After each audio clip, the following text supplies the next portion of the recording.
harusnya itu jam 1 siang itu sudah deklarasi. Itu jam 12 itu keluar sprindik. Kita kan siapa aja kalau namanya perintah kan. Perintah Bu Mega. Kata hari Senin ketemu Mas Anies itu, saya nggak berimpi-impi bakal ada pengumuman, tapi memang hari. Karena cinta ditolak, dukun bertindak gitu. Dukun yang namanya Ono Surono gitu loh, bahwa Kedinastian Jokowi ini harus cepat dimusnahkan. Dan kita harus mengadili Jokowi.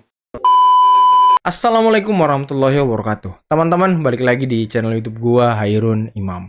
Nah, di video kali ini kita akan melihat bagaimana ekspresi Mas Anies Baswedan ketika terkena skakmat oleh Najwa Shihab. Dan juga bagaimana cerita yang katanya ini dari tim relawan Anies, teman-teman ya. Katanya dia mengetahui seluruh rangkaian cerita pencalonan Mas Anies di Jakarta. Dan itu semua katanya digagalkan oleh Jokowi ataupun Mulyono. Waduh, ini fitnah apa lagi nih dari ketua relawan Anies yang omon-omon rupanya, teman-teman. Karena hal tersebut sudah dibantah dan dibongkar oleh orang dalam PDIP itu sendiri, teman-teman. Kalau pencalonan Anies itu bukan karena Mulyono, tapi ini nanti akan dijawab dan dipermalukan oleh orang-orang dalam PDIP sendiri, teman-teman. Tapi sebelum kita mulai videonya, jangan lupa like, subscribe, dan share. Dan tanpa perlu berlama-lama lagi, mari kita mulai videonya berikut ini.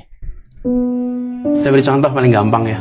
Sebut partai tersandra kekuasaan, Najwa Shihab skakmat Anies. Tapi saat Pilpres Anda didukung 3 partai padahal Anda bukan kader. Jangan Anies di Jakarta, Ibu Airin di Banten, hampir tidak jadi calon. Wali kota 2 periode. Sukses. Tokoh Golkar, surveinya di atas 50%, 60%. Kok bisa seperti ini hampir nggak bisa maju? Penjelasannya yang lain mungkin akan bisa bilang ya memang karena ada konflik internal Golkar. Erlangga baru saja diturunkan, Bahlil kemudian maju dan sebagainya. Ini memang perang internal.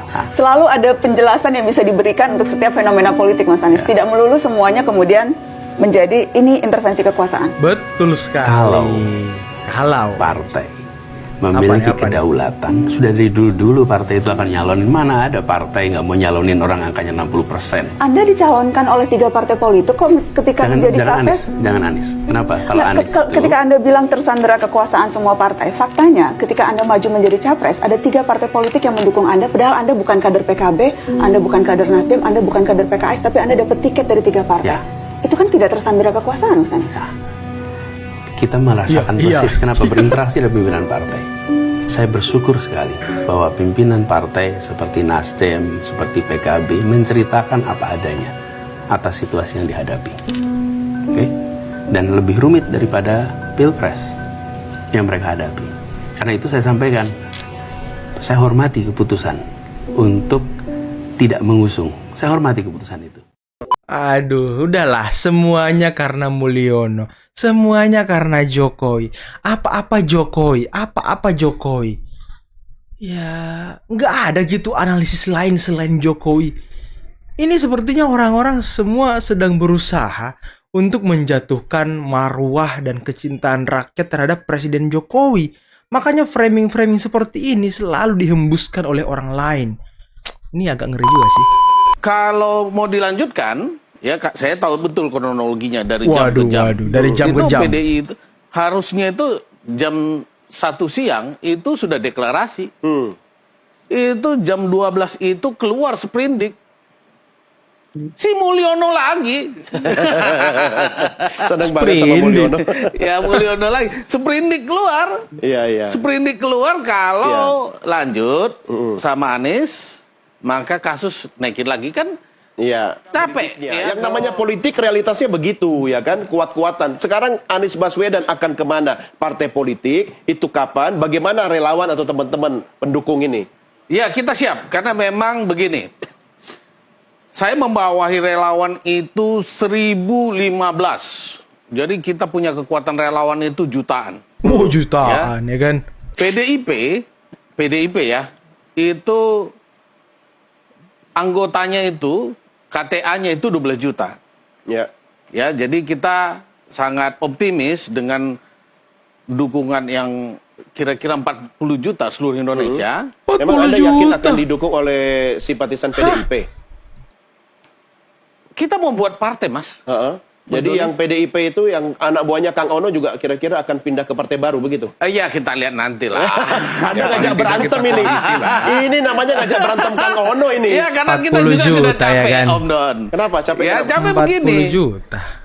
Aduh. Kalau kita, Dari kalau mana lagi tweetnya 40 juta?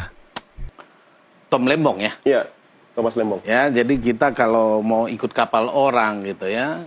Pertama 3 kapal, ya enggak. Kemudian ninggalin kita. Kemudian begitu mau naik kapal lagi, Di PHP-in. bukan di PHP, Om Ono tahu.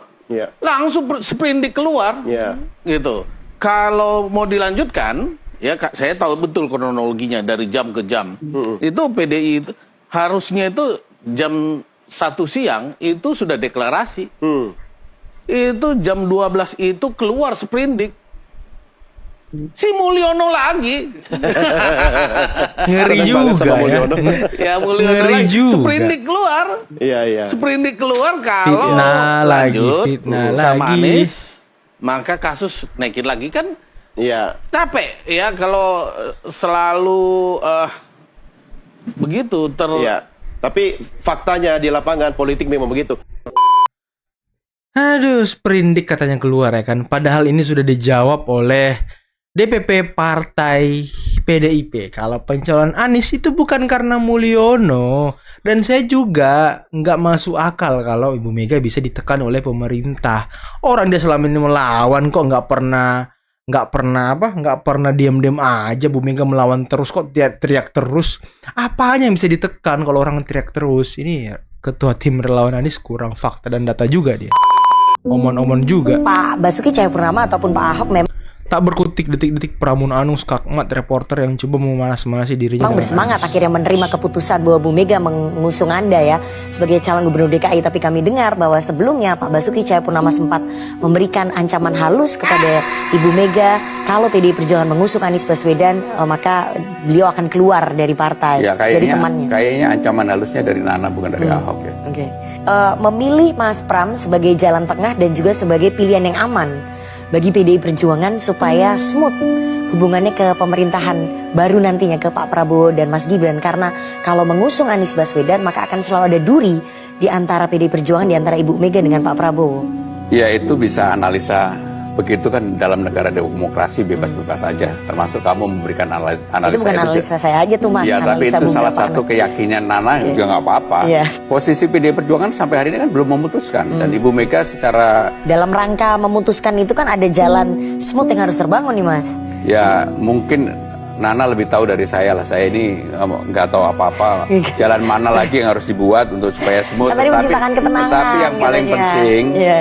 memang kegaduhan yang kontraproduktif Oke. di dalam suasana seperti ini juga tidak diperlukan. Dan saya yakin yang nonton malam ini, mereka pasti bilang bahwa Pramono Anung memang udah waktunya muncul di publik. Oke. Apalagi Betul, Pak. kamu desak-desak tadi, pasti mereka juga iba melihat itu. Iya, ini kan di pemberian informasi publik. Ya, tapi mereka gitu iba loh. juga, nggak apa-apa. Makin kamu desak, saya Terakhir nih, terakhir Mas Pram ya. Hubungannya Mas Pram dengan Mas Anies Baswedan seperti apa dan Mas Pram merasa bersalah nggak nih di detik-detik akhir dalam tanda kutip banyak yang mengatakan di sosial media nih Mas Pram menikung Mas Anies nih. Nikung dari mana? Di Mau saya tikungan terakhir. nikung dari mana? Mau saya juga berdoa untuk tidak dipilih, mau di. Oke. Dan mudah-mudahan kamu tekan lagi, saya akan menjalankan Oke. makin keras lagi. Kita tunggu. Waduh, ini reporter juga nih sedang memframing terus ya kan. Ini emang framing untuk mengadu domba itu keras sekali teman-teman ya. Atau bagaimana? Jadi gini, sebetulnya ini cerita cinta bertepuk sebelah tangan. Oke. Gitu. Ya, PDI Perjuangan kan mau cari figur untuk maju di Jawa Barat yang bisa kompetitif melawan Deddy Mulyadi. Nah, berdasarkan angka-angka misalnya hasil Pilpres, tadi disampaikan oleh Mas Ono mengenai perolehan suara Mas Anies, lalu dilihat kultur masyarakat di Jawa Barat, ya lalu latar belakang Mas Anies katanya dari Kuningan, lalu timbullah ide bahwa Mas Anies itu bisa dibawa ke Jawa Barat gitu. Tetapi kan Mas Anies dan tim punya pertimbangan tersendiri. Misalnya nih ya, misalnya tadi dikatakan oleh Usama bahwa tidak ada aspirasi dari masyarakat Jawa Barat gitu. Ada sih sebetulnya, tapi aspirasinya kan terbatas dari Mas Ono misalnya tuh ada, tapi masyarakat Jawa Barat secara keseluruhan mungkin tidak ada. Yang kedua, bukan mustahil juga bahwa salah satu syarat untuk Mas Anies maju dari PDI Perjuangan, mau di Jakarta atau di Jawa Barat, itu kan jadi petugas partai kan, Jadi kader. anggota PDI Perjuangan gitu. Harus Nah, mungkin Mas berbaju Anies merah. nggak mau, karena kan Mas Anies sudah diwawancara tuh. Mas, gimana itu pernyataan Bu Mega bahwa kalau mau calon anggota PDI Perjuangan harus nurut. Terus jawaban Mas Anies kan muter-muter gitu. Ya kita yang dimaksud nurut itu kepada undang-undang kan. Jadi sebetulnya ini. Jadi artinya kalau Anda PDI Perjuangan Jawa Barat mau Anies Baswedan maju lewat Jawa Barat, tetapi sebetulnya tidak ada sambutan dari Anies Baswedan gitu. Ya, betul. Nah, ini karena cinta ditolak, dukun bertindak gitu. Dukun yang namanya Ono Surono gitu loh, bahwa ini ada namanya Mulyono. Iya guys, aneh banget ya. Aneh banget Ono ini ketua DPD PDIP Jawa Barat. Dia tidak menjadi maju bersama Anies. Terus karena mungkin dia emosi dan sakit hati yang disalahin Mulyono ya kan. Padahal Mas Anies sendiri nggak mau karena public call-nya itu ke Jakarta bukan ke Jawa Barat teman-teman. Memang aneh-aneh juga sekarang orang-orang temennya.